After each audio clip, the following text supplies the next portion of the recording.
Until next time, America. It's been 8.5 years since A Current Affair signed off for the last time. That's it, stinks. It wasn't merely a TV show. Me too. It's a cultural phenomenon. This is a revolution. We will not be stopped. A first-of-its-kind news magazine show that dared to show the viewers its heart, its funny bone, and we are approaching $20,000 to help Peter Holmes, and its guts. Repent of your wickedness. You mix. What you saw is what you got. This will hurt someone. No pretense, no airs, just good old-fashioned sit-around-the-campfire storytelling. What is your verdict? Guilty.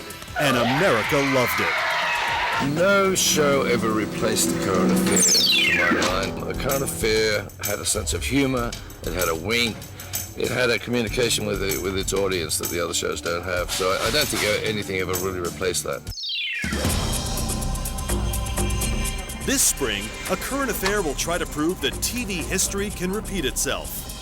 I think we've got too many stories. I think we've got to Throw out the media. Absolutely.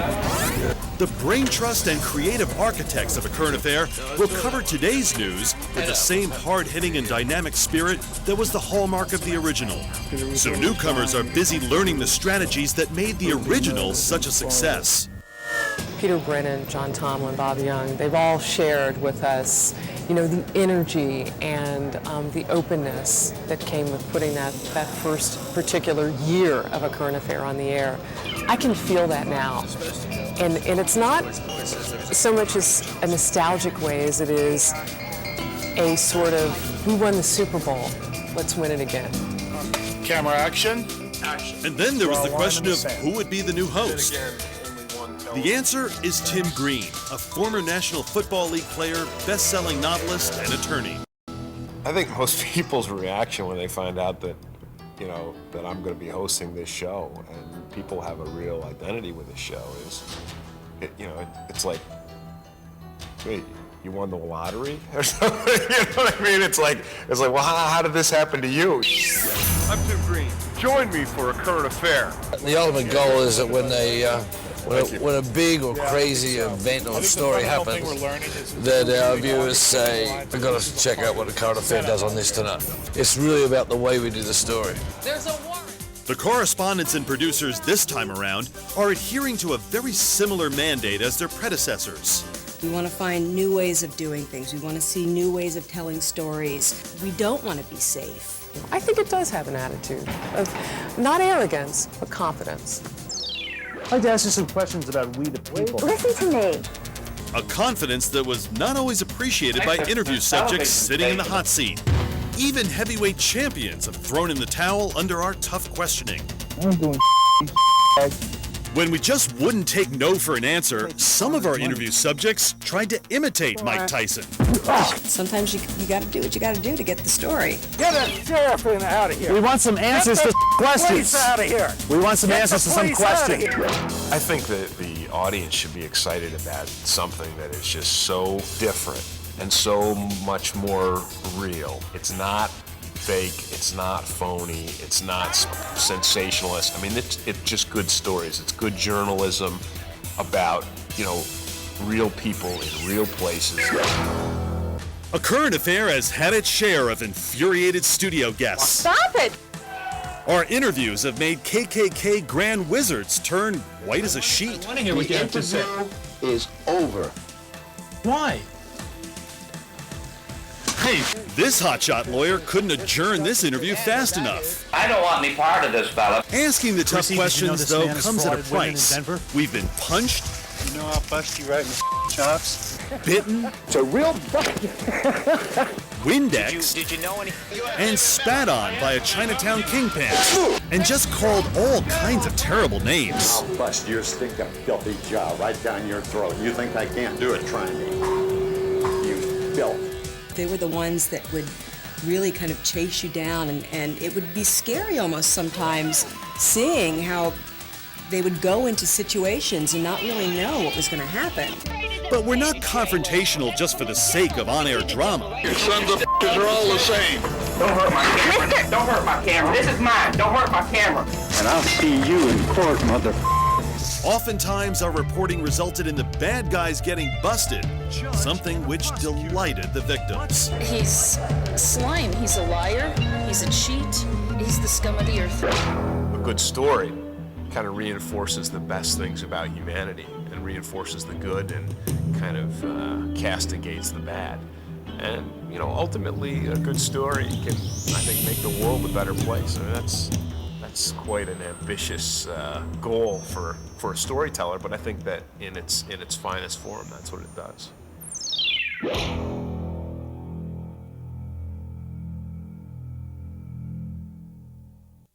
From the time A Current Affair went on the air in the summer of 1986, the show provided the most unique coverage to the stories that defined that era. Would have a different heart to it or a different twist, and it was always, you know, what are they going to do tonight? What are they going to find out tonight that I haven't heard every other channel talk about? While the rest of the media was covering the story of Robert Chambers and the Preppy murder the traditional way, A Current Affair uncovered what no one else had, revealing home video of Chambers joking about the crime he committed. Oops. I think I killed it. When we ran that video and showed the world what Robert Chambers was really like, we were only on about 3 or 4 stations. And it showed other stations around the country what this little show could do and how it could generate a huge audience on stories that no one else was getting. If you saw any generic news story, your first thought was, I wonder how A Current Affair is going to cover that story. We have seen, we have failed. A Current Affair proved that when televangelists fall from grace, the crash landing can be ugly. We covered every mascara-streaking tear from Tammy Faye Baker and her disgraced hubby, Jim. I have sinned against you, my Lord.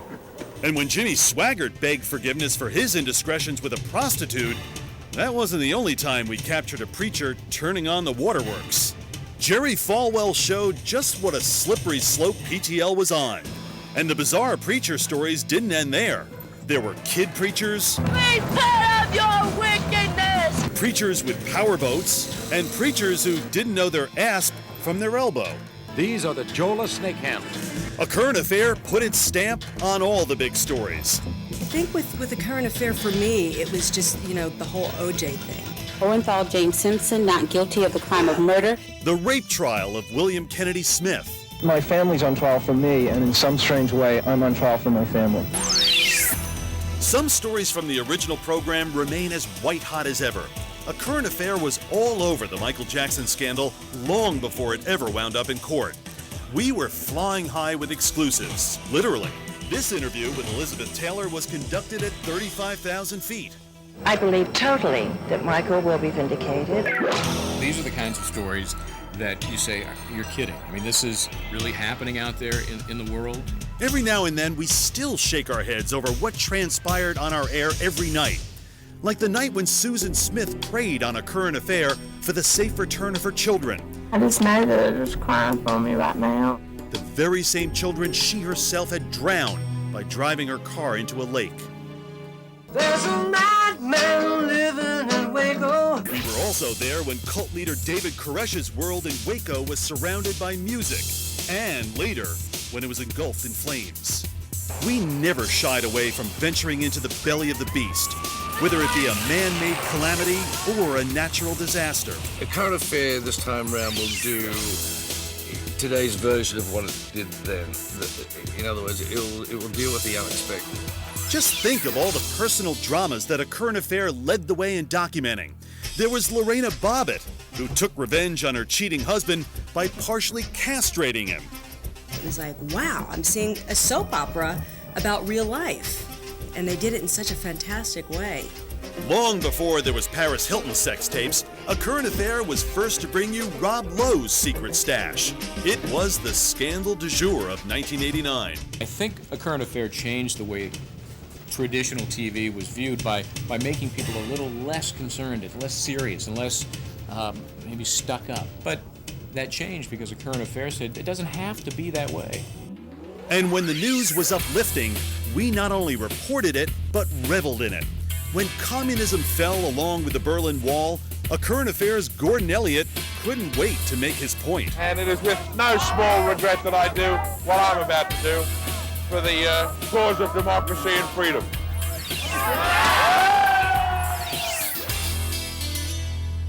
I think people want to know stories about other people, about people who are real. I think they want to know who the heroes are, who they really are. I think they want to know who the villains are. I think they want to know who's worth admiring and who's not worth admiring and why. And I think they want to see ordinary people doing extraordinary deeds. As important as anything else on the show was the difference, I think, that we made. For instance, I mean, what happened with the Philip Taylor story was unbelievable.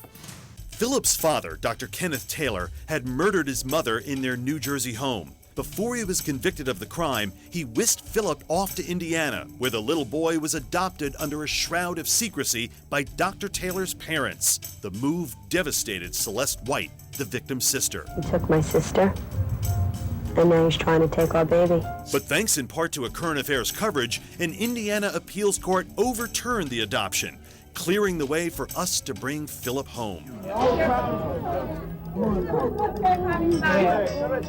A current affair also couldn't sit idle while Ernest Krikova had his hog farm taken away from him. Ernest had slaughtered some hogs to pay the bills, but the hogs technically belonged to the bank at the time. To get Ernest pardoned, we appealed to the Clinton administration. Is there anything that you can do about it? I'll certainly check into it. And as a result, Ernest was released from prison just in time for the most joyous Thanksgiving he had ever known. What I really like about this show is they also have kind of a tongue-in-cheek humor about some of the things, which I love. I like not taking yourself too seriously all the time. It had a sense of humor. I mean, it's an old line, but we took it seriously. We didn't take ourselves seriously. So therefore, there was a sense of humor on the show. The stories were serious at points, but at times the stories could be unbelievably humorous. I mean, I will never, ever forget when we hired a Mikhail Gorbachev lookalike. And it was a time when Mikhail Gorbachev had turned down coming to meet Donald Trump. So at the last minute, we have this Gorbachev lookalike pulling up in front of Trump Tower, and all of a sudden, Gorbachev had changed his mind again, and he was going to meet the Donald. He's just come down very briefly. We were on our way. You wanted a couple of minutes. I like your tie. Right color. Great honor. Siba. Thank you for showing you. I hope we didn't disturb your schedule. No, it was beautiful, and I heard, and I couldn't have been happier. I don't think Trump has ever forgiven the show for that. The current affair made it okay to be interested in what your neighbor was doing and in the story down the street. Might be a little bit racy, might be a bit scary, but that's what life is about. That's what Shakespeare wrote about. Events and intrigue between human beings. They're stories of passion and the foibles of men. It's about the choices we make.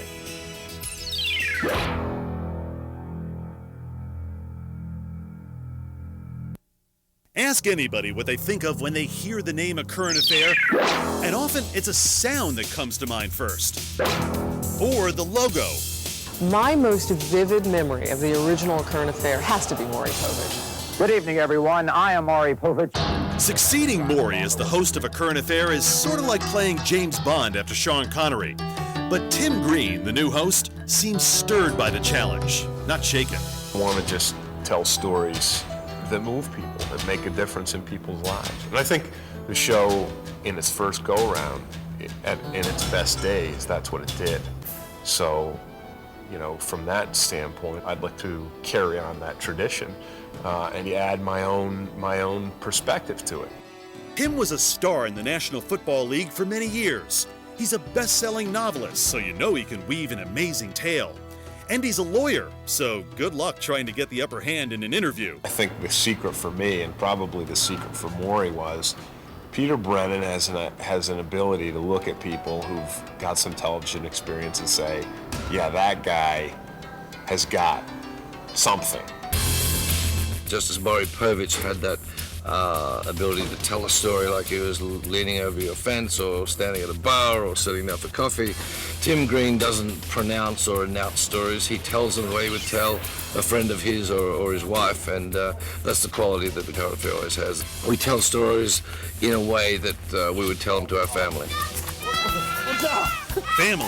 Now, there's another thing Tim knows a lot about. You know, in my house, I'm number 6, you know, behind my wife and the 4 kids.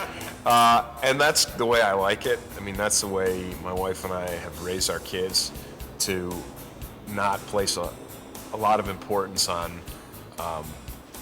what you are, but who you are. It's not that big of a deal in my house to write a best-selling book, and it's not that big of a deal to be on television.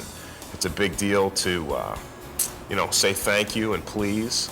It's a big deal to help other people, to be a good person. So that's me, and that's not going to change. At my core, I'm a husband, I'm a dad, I'm a wrestling coach. You know, I'm a friend to my friends. But now, Tim is wearing a very different kind of hat. He's the most visible leader of the new A Current Affair. The rest of the on-air team features reporters Harris Faulkner, Michael Bryant, and Tina Malavey.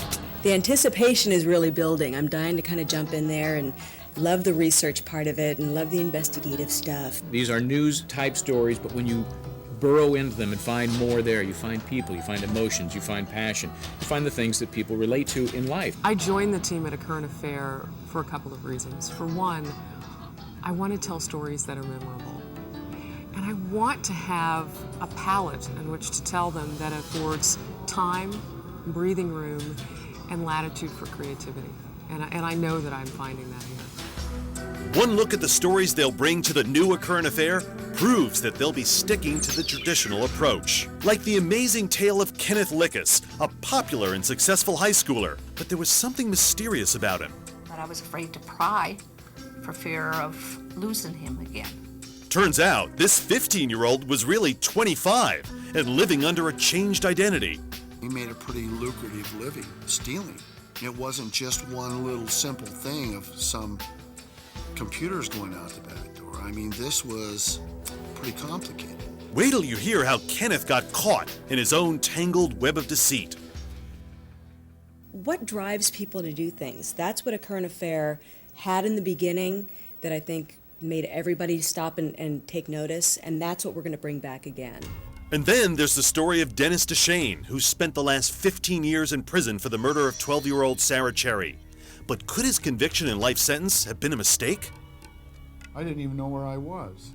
His theory, to me, is a theory of a guilty man looking for pity, looking for sympathy, and looking to try to get out of jail. Now, dramatic new physical evidence initially hidden from his lawyers could reopen the case. Is DeShane telling the truth when he says he was framed? These are things that a guilty man says when they know their life is about to change. You're going to be drawn into these compelling stories because they're real. They're about real people, real life. This makes me know why women don't come forward when things like this happen. Stephanie Wyatt claims this man of the cloth sexually harassed her. He stroked the back of my hair and went down to my neck. And then there would always be a kiss. And eventually the kisses on the cheek turned to kisses on the side of my neck. As a husband, I want to rip this man's head off. Really what makes A Current Affair story is the one that has you say, that could happen. That could happen to me. I'm glad it didn't, but that could happen to me. Let's watch this. Let's find out what happened to one of my neighbors. I mean, viewers are going to love it because they are so used to being given little snacks, little tidbits of a story. A Current Affair gives you the whole story. People are really looking forward to see how we're going to do it new this time. And I think we're going to have some treats for them. I know what it's like to be a part of a team. I mean, you know, in the National Football League, there was a lot going on and a lot of people with a lot of energy and a lot of talent. And, you know, just kind of working together, working really hard, working up a big sweat, you know, to succeed, to win, to make things happen. And that's the same kind of feeling that I get around here, you know. It's a new chapter that has the enthusiastic blessing of the guy who wrote the book nearly 20 years ago, Maury Povich. The only thing they're the same are the jeans. Good to see you, Tim. Congratulations to you. Thanks so much. Oh, this is going to be fun. For me to meet Tim, I mean, it's not like I'm meeting my son, but he could be my son. You want to join me? No. Are you sure? No, did you wipe off the dust? I mean, there's a lot of dust. He's smarter than I am. I mean, he's a great writer. The whole show is is done with the idea of you just walk where others fear to tread. Yeah. You got to do stories that nobody else is doing. Right. And you'll do that. Yeah. If you think that you don't like something that the show did, tell the viewer. Yeah, okay. Don't hold back. Have fun. Yeah. That's the key. Have fun. If Yeah. you can't have fun on this show, give up the business. All right. I think he's got that stuff. I'm kind of jealous. I met your anchor. You're destroyed. I gave him the whole thing. I told him all the things to look out for. He sounds like he's a bright guy. He's good, yeah, he's great. Yeah, he's a good guy. He can even write. Yeah. Someone's got to. This is what the business has missed. Current affair, right? When I heard that you all were bringing it back, I said it's about time. It's about time. I said to Tim, I said, this was the show that went where everybody else feared to go, and you'll do it all over again. It'll be fun. It'll be great.